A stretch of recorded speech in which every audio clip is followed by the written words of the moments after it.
Oh, hi. I'm Owlbear Rogue. Welcome to the cave. I'm currently planning an epic final battle for a campaign that started 4 years ago. When we sat down for the first game, we were all spread out on my back porch because it was only about 6 months into the pandemic. We were so desperate to socialize.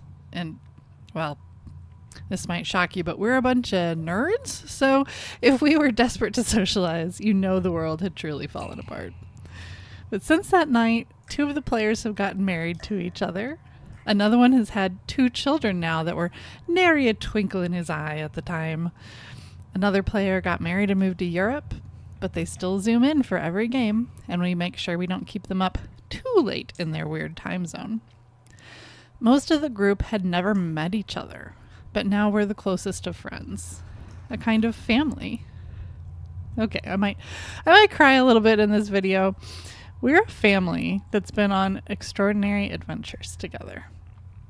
Of course, I have other D&D groups that are also big time special to me and that have also gone on for years. I have, as of yet, knock on crystal, stalagmite, I've never had a campaign fizzle out. How do we do it? What tips can I give you to try to live the same D&D dream? Number 1, pull players from people around you that you think you might want to spend years hanging out with. They don't necessarily have to come up to you and say, hey, can we play Dungeons and Dragons with you? I mean, that is ideal. That is literally what my dreams are made of. But sometimes you need to do a little gentle proselytizing. Excuse me, friend, do you have a moment to talk about tabletop role-playing? People that you work with, people that you take classes with, that gives you an idea of how they get along with others, how they approach problems, how reliable they are, their sense of humor.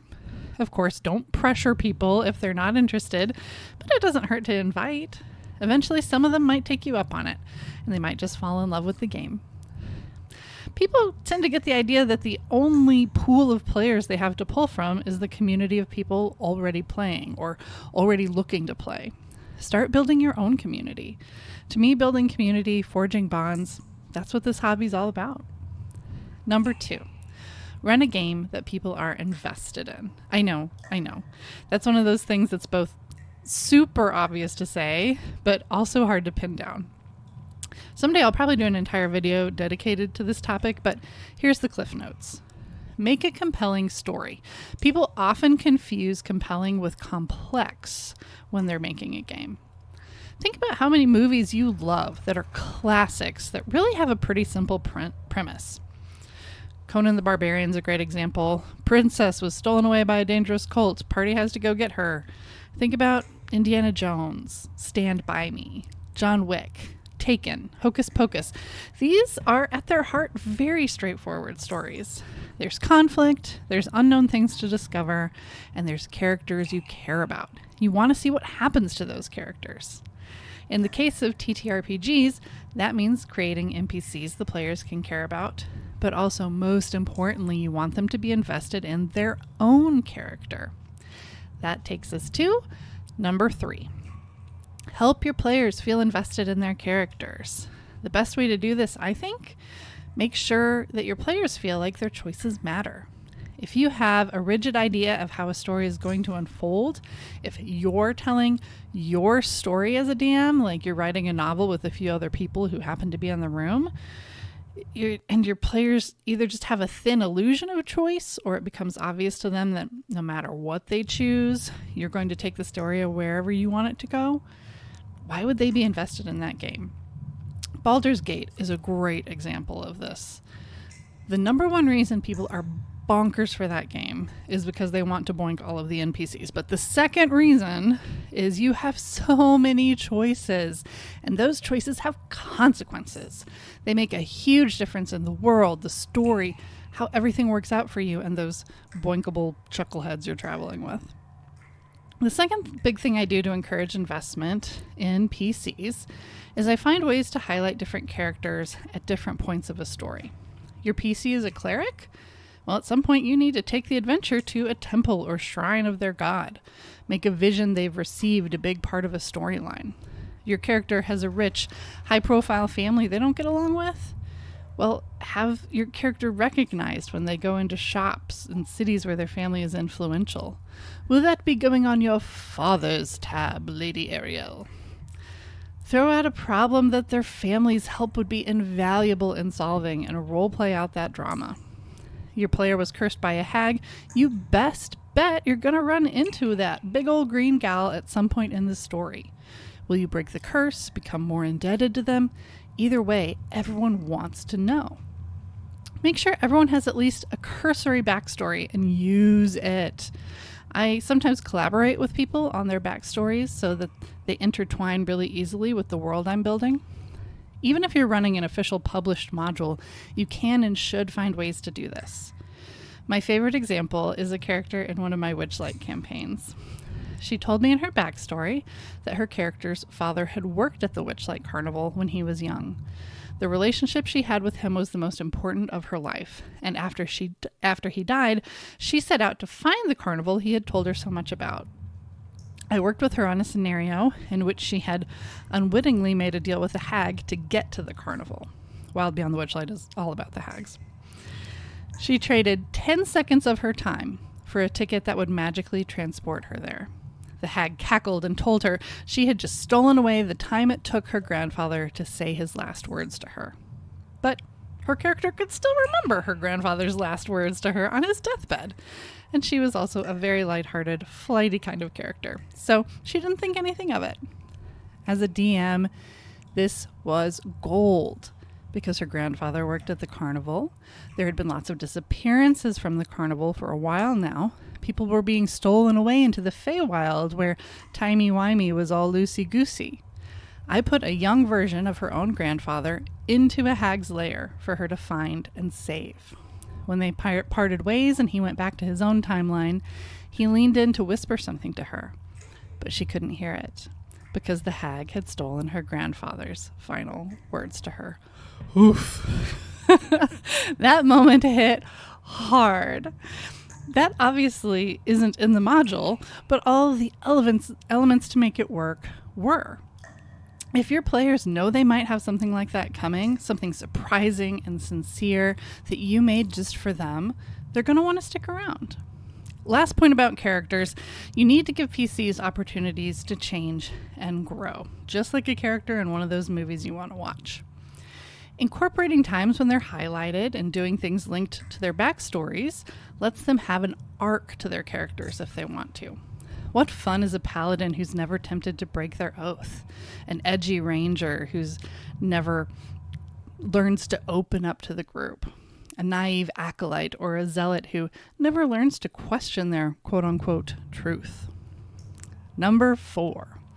Show that you can bring a story arc to a satisfying conclusion.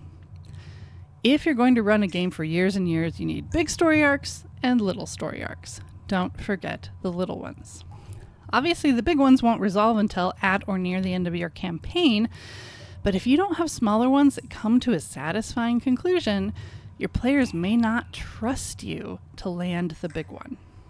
No one wants to feel like they're in an episode of Lost or Game of Thrones where things seem complex and interesting and you're tempted to be super invested, only to find out the showrunners have absolutely no idea where all these intriguing things are leading. If they're going to get on this flight with you and not bail out, they need to know you can land the plane.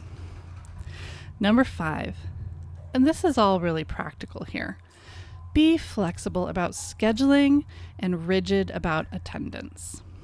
Some people come at organizing games with the attitude that if you're not playing 4 to 6 hours every week, are you even gaming, bro?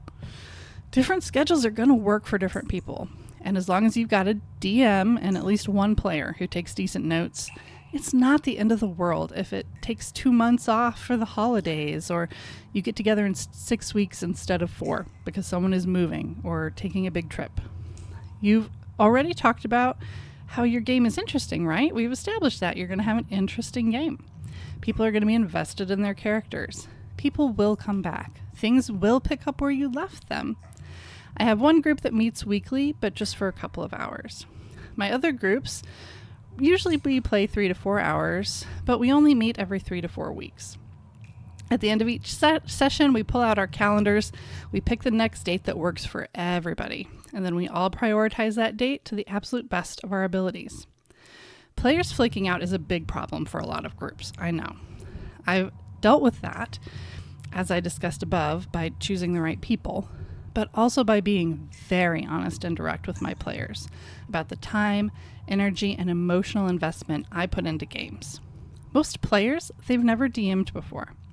It can be easy to assume that if they're flaking out on you, they understand how disrespectful of your time they're being. But unless you've planned a campaign, people genuinely don't know what it takes. Most of them have no idea. Tell them. Outline for them in the beginning how many hours you're going to be spending, how you make Google Docs and maps and clean your house for them to come over, and spend money on snacks. Snacks. Say openly and plainly that everyone coming to play sees this as valuable social time. It can be important for people's mental health. They're making snacks. Snacks. And maybe they're getting a babysitter. Of course, there's always going to be occasional emergencies. These are your friends. They shouldn't be scared of you. Don't be an absolute tyrant. But if you're running an enjoyable, fun game, you're playing with people you like and who you know are capable of being reliable, and you're honest with them about what being a reliable player means at your table, attendance issues will be more rare. Well, listeners, friends, have you ever lived the dream of a years-long campaign? Tell me about it in the comments. What keeps you coming back as a player? What keeps you motivated as a DM? I'll update you all after my group wraps up the final session of our epic adventure next month. I genuinely believe that there's a big part of our brains that doesn't distinguish between physically going through things together and mentally and emotionally going through things together. I think in a way that really matters, my friends and I have lived out a fantastic journey together. There's no question it's made us friends for life.